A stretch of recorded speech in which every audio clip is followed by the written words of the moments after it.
International PIA investment جو company ہے جو روزویلٹ کو ڈیل کر رہی ہے اس کے MD ہیں، اور ان کے برابر میں DGCA خاقان صاحب تشریف رکھتے ہیں اور نذیر صاحب CEO لاہور ایئرپورٹ۔ تو آج جو ہمارے موضوعات ہیں وہ میں آپ کے سامنے پہلے رکھ دیتا ہوں۔ آج ہم بات کریں گے روزویلٹ کی لیٹسٹ سچویشن پہ، ہمارے جو ایئرپورٹس ہیں ان کی آؤٹ سورسنگ پہ، جو سول ایویشن اتھارٹی کے اسپیشل پروجیکٹس یا انیشیٹوز ہیں ان پہ بات کریں گے، اور PIA کے حال اور مستقبل پہ بات کریں گے۔ تو اس کے بعد اگر آپ مناسب سمجھیں گے تو آپ کے سوالات بھی لے لیں گے۔ کوشش کریں کہ مجھے آپ میرے محکمے تک اگر رکھیں تاکہ اصل جو ایشوز ہیں وہ ہائی لائٹ ہوں۔ تو سب سے پہلے روزویلٹ، آپ سب جانتے ہیں کہ یہ پاکستان کا ایک بہت ہی قیمتی اثاثہ ہے، اور مختلف ادوار میں طرح طرح کی باتیں سننے کے لیے ملتی رہی ہیں۔ 2020 میں کووڈ کے بعد پچھلے دور میں اسے بند کر دیا گیا تھا، شاید اس وقت جب کووڈ آیا تو یہی راستہ تھا، تب سے اب تک یہ بند تھا، اور اس کی جو لاگت ہے بند ہوٹل کی وہ $25 ملین ہے پر اینم۔ بند ہوٹل کی ٹیکسیز ہیں، کچھ تھوڑے سے لوگ کام کر رہے ہیں اور باقی کافی تفصیلات ہیں۔ $20 ملین اس پہ واجب الادا تھے، اور اس کے علاوہ جو یونین ہے وہاں پہ وہ بہت طاقتور ہیں، اور ان کی ڈیمانڈ $66 ملین کی بھی ان کی تھیں جو ریکنسائل ہونی باقی تھی۔ ایک خطرہ اور موجود تھا کہ اگر اس کو کسی طرف لگایا نہ گیا اس بات کو تو لینڈ مارکنگ کی یہ زد میں آ جائے گا۔ 2 بار یہ اس کی زد میں آیا ہے۔ مطلب یہ کہ اگر لینڈ مارکنگ ہو گئی وہاں کی کورٹ سے، نیو یارک سٹی سے، تو اس کے بعد پھر یہ ہوٹل ہی رہے گا، اور اس کو آپ کسی بڑے پروجیکٹ میں کنورٹ کبھی بھی نہیں کر سکیں گے، اور اس کی قیمت ایک طرح سے کم ہو جائے گی۔ تو یہ بہت سارے چیلنجز کا سامنا تھا۔ پچھلی کیبنٹ نے جو پچھلی گورنمنٹ کی تھی انہوں نے یہ فیصلہ کیا تھا کہ اس ہوٹل کو پرائیویٹ پبلک پارٹنرشپ کے طور پہ آگے لے جایا جائے، لیکن وہ اس پہ عمل نہیں کر سکے۔ فیصلہ درست تھا وہ۔ اب جب ہم آئے ہیں تو ہم نے اس سارے معاملے کا جائزہ لیا ہے۔ پہلے MD چلے گئے ہیں، وہ ریٹائر ہو گئے ہیں، اور شوکت صاحب کو گورنمنٹ نے اور وہ جو بورڈ ہے ان کی کمپنی کا انہوں نے ان کو وہاں پہ MD کے طور پہ تعینات کیا ہے۔ یہ آپ ان سبھی نے جانتے ہیں، یہ ایک درویش صفت انسان ہے، اور انہوں نے یہ دھارا تھا کہ ہم اس بات کو کسی طرف لگائیں گے۔ تو خدا کے فضل و کرم سے ہمیں ایک راستہ مل گیا، اور حکومت پاکستان کا نیو یارک کی جو سٹی ایڈمنسٹریشن ہے اس کے ساتھ کانٹریکٹ سائن ہو گیا، جس کے مطابق پاکستان کو 3 سال کے لیے وہ ہوٹل ہم نے اس کا 1025 کمرہ یعنی 100% وہ لیز پہ دے دیا ہے، جو آپ اسے سٹی گورنمنٹ کہہ سکتے ہیں یا سٹی ایڈمنسٹریشن نیو یارک کو، گورنمنٹ کو، لوکل گورنمنٹ کو 1025 کمرے لگ گئے ہیں، اور ہمیں 3 سال کا معاہدہ ہے جس میں سے 1.5 سال کا گارنٹیڈ بزنس ہے، لیکن ہمارا اندازہ 3 سال انشاءاللہ یہ چلے گا۔ $220 ملین پاکستان میں آئے گا، $220 ملین۔ پہلے سال کمروں کا کرایہ ہوگا $202 پر روم، اگلے سال 205، اس سے اگلے سال 210۔ تو یہ $220 ملین کی اماؤنٹ ہے جس کی جو آمدنی کا آغاز ہو گیا ہے، اور ہم نے 18 دن میں 600 کمرے ہینڈ اوور بھی کر دیے ہیں الحمدللہ، اور اگلے 30 دن میں پورے کمرے 100% ہم نیو یارک کی سٹی ایڈمنسٹریشن کو دے دیں گے۔ یہاں وہ امیگرینٹس کو رکھیں گے، بڑا اعلیٰ سیکیورٹی کا نظام ہے، اور جس حالت میں ہوٹل ہے اسی حالت میں انشاءاللہ واپس ملے گا۔ فائدہ اس کا یہ ہوگا جب یہ اپنی پیک پہ تھا، چل رہا تھا جوبن پہ، تو یہ جو ارن کرتا تھا وہ یہی 6، 6.5، 7 ملین ڈالر تھے، اور 3 سال بعد جب ہم سارے واجبات ادا کر دیں گے اس کمائی میں سے تو ہماری یہ انکم بھی مینٹین ہوگی ساتھ ساتھ، اور حکومت پاکستان کو اپنے ساتھ پلے سے اب کچھ نہیں ڈالنا پڑے گا۔ تو ایک تو یہ انکم ہو گئی ہے، دوسرا لینڈ مارکنگ کے خطرے سے یہ اب نکل آیا ہے۔ اگلے جب تک یہ ہمارا کانٹریکٹ رہے گا یہ لینڈ مارکنگ کے رسک سے فری ہے۔ اب کرنے کا کام یہ ہے کہ یہ تو ہو گیا، یہ 3 سال کے لیے پروٹیکٹ ہو گیا، اور پیسے بھی آئیں گے پاکستان میں جو شروع ہو گئے ہیں ان کے خزانے میں آنے۔ اب اگلا کام یہ ہے کہ ایک ٹرانزیکشن ایڈوائزر کا تقرر کیا جائے شفافیت کے ساتھ، اور وہ پرائیویٹ پبلک پارٹنرشپ کے موڈ کے اندر اس کو لے کے جائے، کیونکہ یہ 19 منزلہ ہے، اسے 40 منزلہ ہونا چاہیے، اور اس کی عمر 100 سال سے اوپر ہے۔ یہاں ایک نئی ہائی رائز بنے گی ایک بلند و بالا ٹاور بنے جس میں پھر جو بھی آنے والی جو حکومت ہوگی اب اس کا کام ہے. آبویسلی ہم نے اپنے حصے کا کام کر دیا ہے اور ایک قیمتی ترین قومی اثاثہ بچا کے پروٹیکٹ کر کے اس کو جو بند پڑا تھا اس کو ایک کمائی والی جگہ بنا کے تو ہم اپنی ذمہ داری سے عہدہ برا الحمدللہ ہو گئے ہیں. میں اللہ تعالیٰ کا شکر ادا کرتا ہوں. ہم سخت پریشانی میں تھے اور سمجھ نہیں آ رہی تھی کہ اس کے ساتھ کیا کیا جائے. ملک میں پیسے نہیں ہیں, انویسٹمنٹ کریں کیا کریں, لینڈ مارکنگ کا خطرہ ہے. ایک اور اس کا برائٹ پہلو یہ ہے کہ اس میں کام کرتے تھے 479 امپلائیز تھے. انہوں کا خرچہ سارے ہیں تو زیادہ ہے اور وہ ان کے جو ادائیں اور ان کی جو مطالبات ہیں وہ ناقابل یقین اور ناقابل بیان ہیں. طاقتور بھی بہت ہیں وہ وہاں پہ. تو اس کانٹریکٹ کے نتیجے میں 77 بچیں گے, باقی گھر چلے جائیں گے. یہ بھی لے آف ہو جائیں گے. اور جب پھر 3 سال کے بعد جو بھی اس وقت کی حکومت ہوگی وہ یہ ڈیل کرے گی تو وہ صرف 77 لوگوں کو ڈیل کرے گی. 402 لوگ فارغ ہو گئے اس معاہدے کے تحت جنہیں ساتھ ساتھ پیمنٹ ہوگی اور وہ واپس نہیں آئیں گے. تو سمجھے ڈیڈ ووڈ بھی نکل گئی ہے اور وہ بوجھ بھی ہمارا کم ہو گیا. تو یہ ایک بہت ہی وارے کا ایگریمنٹ ہوا پاکستان کے لیے.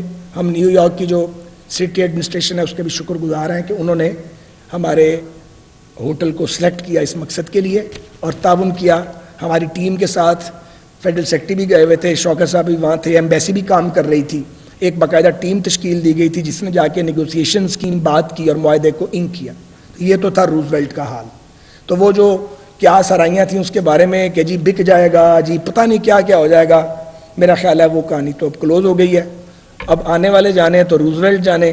اب یہ الحمدللہ ایک آپ کا کمائی کا ذریعہ بھی ہے, اپنے اخراجات بھی اٹھائے گا اور کچھ پیسے بھی کما کے پاکستان کو دے گا اور پچھلی لائبلٹیز بھی کلیئر کرے گا. اب آ جائیں آگے. اگلا جو ایشو ہے وہ ہے آپ کی آؤٹ سورسنگ. آؤٹ سورسنگ پہ آپ کو اچھے سے پتہ ہے کہ 3 ایئرپورٹ ہیں جو فیڈرل گورنمنٹ نے ڈیسیژن کیا کہ ان کی آؤٹ سورسنگ ہوگی. لاہور, کراچی, اسلام آباد. سب سے پہلے اسلام آباد. آؤٹ سورسنگ کا مطلب نجکاری نہیں ہے. آؤٹ سورسنگ کا مطلب کوئی چیز بیچنا نہیں ہے, کچھ نہیں بکے گا. یہ ایک سرٹن ٹائم پیریڈ کے لیے جو بھی طے ہوگا ان ایئرپورٹس کا آپریشن انٹرنیشنل آپریٹرز کے سپرد کیا جائے گا جو پوری دنیا کی پریکٹس ہے. اور جب وہ ڈیوریشن یا ٹائم پیریڈ ختم ہوگا ایئرپورٹ بما ویلیو ایڈیشن جو انہوں نے کی ہوگی واپس پاکستان کو ملے گا. پراپرٹی ہماری ہی رہے گی, کسی اور کی پراپرٹی ایک دن کے لیے بھی نہیں ہوگی. دوسری بات, کوئی سول ایویشن اتھارٹی کا امپلائی بے روزگار نہیں ہوگا انشاءاللہ تعالی, ایک بھی نہیں ہوگا. سب اپنے اپنے روزگار پہ رہیں گے. ایڈجسٹمنٹ ضرور کرنی پڑے گی جب یہ وقت آئے گا, لیکن سب کو ان کی تنخواہ ملے گی, ان کے پرکس ملیں گے اور وہ اپنا کام کریں گے. تو یہ 2 بہت بنیادی باتیں ہیں جو میں نے واضح کر دی ہیں. اس کے لیے آؤٹ سورسنگ کے لیے ہمارے یہاں پہ پاکستان میں اس کا کوئی تجربہ کسی کا نہیں تھا. تو ہم نے حکومت پاکستان نے ورلڈ بینک کا جو پریسٹیجیس ادارہ ہے IFC اس کو انگیج کیا ہے. ہمارا ان کا معاہدہ ہو چکا ہے, وہ اس پہ کام کر رہے ہیں اور تندہی سے کام کر رہے ہیں. International finance corporation IFC world renowned ادارہ ہے. انہوں نے بہت سے ایئرپورٹ دنیا میں ان کے جو آپریشنز ہیں ان کو آؤٹ سورس کیا سکسیسفلی. اور مزے کی بات یہ ہے کہ جو معاہدہ ہے ان کے ساتھ اس میں جو اماؤنٹ ہم نے ان کو دینی ہے وہ سکسیس سٹوری سے ریلیٹڈ ہے. یعنی سرٹن اماؤنٹ تو ہم ان کو دیں گے جو کم ہے اور جو ریسٹ آف اماؤنٹ ہے وہ سکسیس کی شکل میں ان کو ملے گی. تو ہمارے لیے یہ بھی ایک بہت اچھی صورتحال ہے اور ہم اسی دور میں زیادہ وقت نہیں ہے لیکن انشاءاللہ تعالی یہ پروجیکٹ جو ہے یہ اپنے راستے پہ چل پڑے گا اور ایک ایک کر کے ایئرپورٹ آؤٹ سورس ہوتے چلے جائیں گے. پاکستانیوں کا یہ حق ہے کہ ان کے ایئرپورٹس جو ہیں وہ جدید ہوں اور جو ریاست نے یہاں پہ پیسہ لگایا ہوا ہے وہ کسی کام آئے.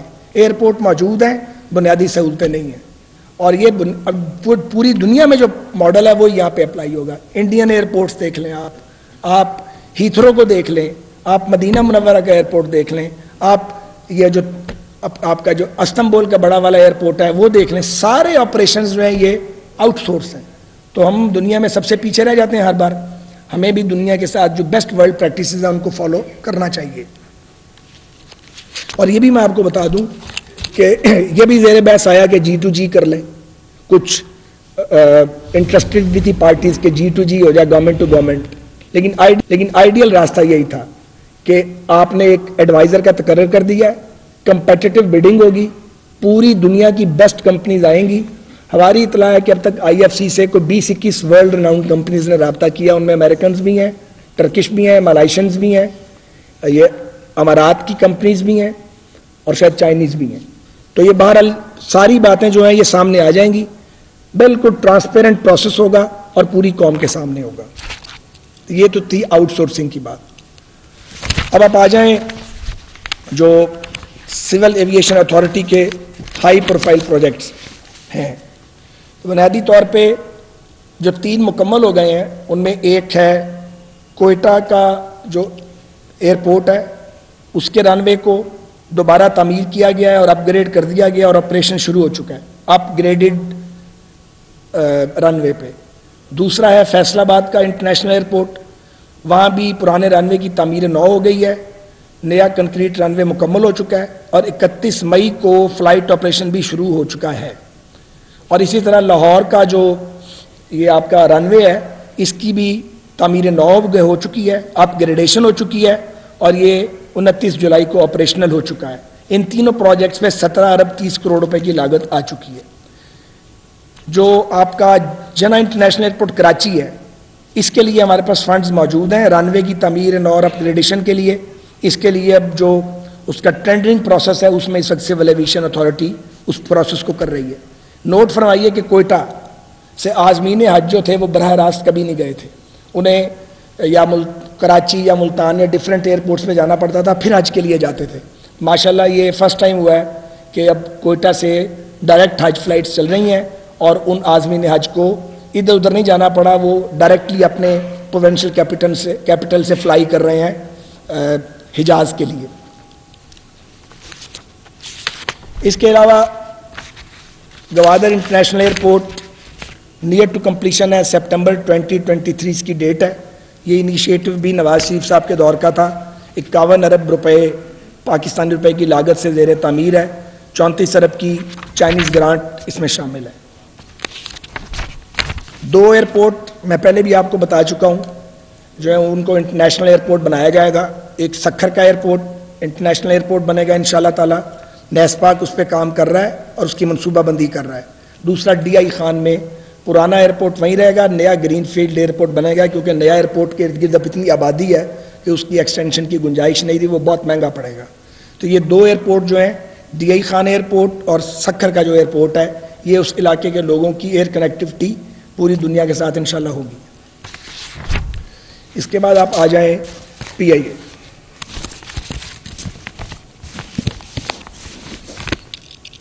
PIA کا جو ملائیشیا والا معاملہ تھا جس پہ بڑا ڈھول بجایا گیا کہ جی پتہ نہیں کیا ہو گیا ہے, ہمارا وہاں جہاز گیا تھا 777, وہاں کی ایک لوکل کورٹ نے جس کمپنی کا وہ جہاز ہے, لیز کا جہاز ہے, انہوں نے اس عدالت سے رجوع کیا اور اس عدالت نے PIA کو سنے بغیر ایکس پارٹی ڈیسیژن کیا, اور جب جہاز ٹیک آف کرنے والا تھا تو وہ آرڈر دے دیا کہ آپ جا نہیں سکتے. یہ ہم سمجھتے ہیں کہ ناانصافی تھی. 172 گھنٹے کے اندر ہماری لیگل ٹیم نے وہاں پہ بیٹل لڑی ہے, جہاز کو آرڈر لیا ہے وہ عدالت سے دوبارہ. جہاز کل رات کا پاکستان آ چکا ہے الحمدللہ مسافر لے کے اور اپنے آپریشن میں ہے.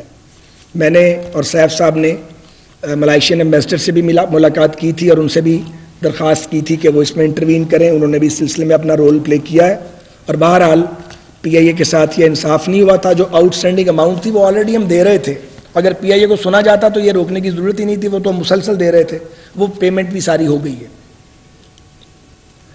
جہاں تک PIA کا تعلق ہے, یہ تو آپ کو پتہ ہے مسائل کی ایک ایسی داستان ہے کہ جس کا میں کیا ذکر کروں. بہرحال جو ہم کچھ بہتری کر سکتے تھے وہ ہم نے کرنے کی کوشش کی ہے. وہ سیٹس ہیں یا اس کے کشنز ہیں یا فلائٹ انٹرٹینمنٹ سسٹم ہے جس کے لیے اب ہم کوشاں ہیں آج کل, یا کچھ کھانے کا معیار یا کچھ پنکچویلٹی کے اوپر کچھ امپروومنٹ, یہ سارا تو ہوا ہے. لیکن یہ میں بطور وزیر ہوا بازی جو ہے میں سمجھتا ہوں کہ یہ کافی نہیں ہے, نہ کافی ہے.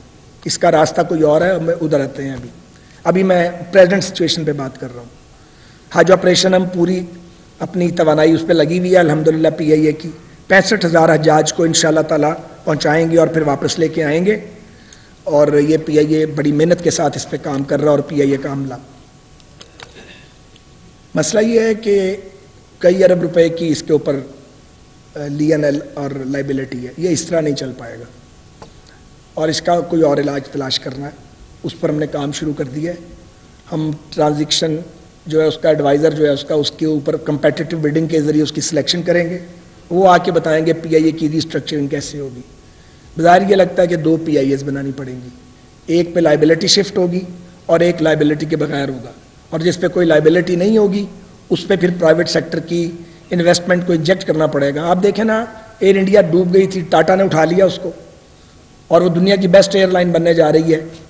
اگلے 1-1.5 سال کے اندر آپ دیکھیں گے بالکل دنیا بدل گئی ہوگی ان کی۔ پی آئی اے کی کوکھ سے جنم لیا ایمریٹس نے، اتحاد والوں نے، ہم کہاں پہنچ گئے ہیں اور وہ کدھر پہنچ گئے ہیں۔ ہمارے پاس جہاز ہی نہیں ہے، جو جہاز ہیں الحمدللہ ٹھیک ہے، ان کی ایئر وردینس، ڈی جی سی اے اور سی اے والے بڑے تگڑے ہیں، یہ ایک ایک چیز نوٹ کرتے ہیں اور فلائٹ سیفٹی پہ کوئی کمپرومائز نہیں کرتے، لیکن ہمارے پاکستان کے لوگوں کو بیسٹ حق حاصل ہے کہ وہ بہترین جہاز ان کو ملے۔ ان کی بھی ایئر لائن جو ہے اس کا نام ہو پوری دنیا میں جیسے پہلے تھا، اس کے لیے پرائیویٹ سیکٹر کو بیچ میں لانا پڑے گا۔ تو یہ نوٹ کر لیں، کوئی شخص بے روزگار نہیں ہوگا پی آئی اے میں سے، جو پہلے ہونا تھا وہ ہو چکا ہے، سارے لوگ انٹیکٹ رہیں گے۔ یہ دیکھا جائے گا کہ اس کو کس طریقے سے تقسیم کرنا ہے، سرکار اپنی ذمہ داری ادا کرے گی، ان کے پرکس اور پریولیج بھی ان کو ملیں گے، لیکن پی آئی اے اس حالت میں نہیں چلے گی، پی آئی اے کی حالت بدلنی پڑے گی۔ اب وقت کم ہے اور اتنا وقت نہیں ہے کہ انہی 2.5-3 مہینوں میں یہ سارا ہو جائے، لیکن ٹریک میں ہم ڈال جائیں گے انشاءاللہ، اور ہماری پوری کوشش ہے کہ ٹرانزیکشن ایڈوائزر اس دوران میں آ جائے اور ری اسٹرکچرنگ جو ہے اس کے اوپر ہم چل پڑیں، تاکہ جو نئی حکومت کو لے کے اگر آگے بڑھے گی تو میرا خیال ہے کہ میکسیمم 1 سال، 1.25 سال، 1.5 سال کے اندر اندر یہ سارا کچھ ہو گیا ہوگا، اور آپ کو ایک جوہری تبدیلی پی آئی اے میں نظر آئے گی۔ بڑی امبیرسنگ سچویشن ہو جاتی ہے اس میں بعض اوقات، کیونکہ ہمارا مقابلہ بہت بڑا ہے اس وقت۔ آپ دیکھیں نا، یہ جتنی ہماری جو ایئر لائنز جنہوں نے ہمیں سے جنم لیا وہی ہمارے مقابلے میں ہیں، اور ان کے پاس 400، 500 جہازوں کا فلیٹ ہے، ہمارے پاس یہ 30، 32، 33، 34 جہاز ہیں، اسی میں گھومتے رہتے ہیں۔ تو اس کو ہم سمجھتے ہیں کہ پی آئی اے کی بھی فیٹ بدلی جانی چاہیے، اور اس کی جو گلوری ہے پچھلی وہ واپس آنی چاہیے۔ اس کے لیے کوئی شارٹ کٹ نہیں ہے سوائے اس کے کہ پرائیویٹ سیکٹر آئے، ٹرانسپیرنٹ انداز کے اندر آئے، پیسہ انجیکٹ کرے اور اس کو چلائے، اور جیسے دنیا کی باقی ایئر لائنز گرو کر رہی ہیں اس طرح یہ بھی گرو کرے۔ تو اور بھی بہت باتیں ہیں کہنے والی، لیکن میرا خیال اب کافی بات ہو گئی ہے۔ سو اس حوالے سے اگر آپ کچھ سوالات کرنا چاہیں تو پہلے رائٹ سائڈ سے کر لیں شروع، آپ تھوڑی دیر صبر کر لیں گے، پھر لیفٹ سائڈ پہ آ جائیں گے۔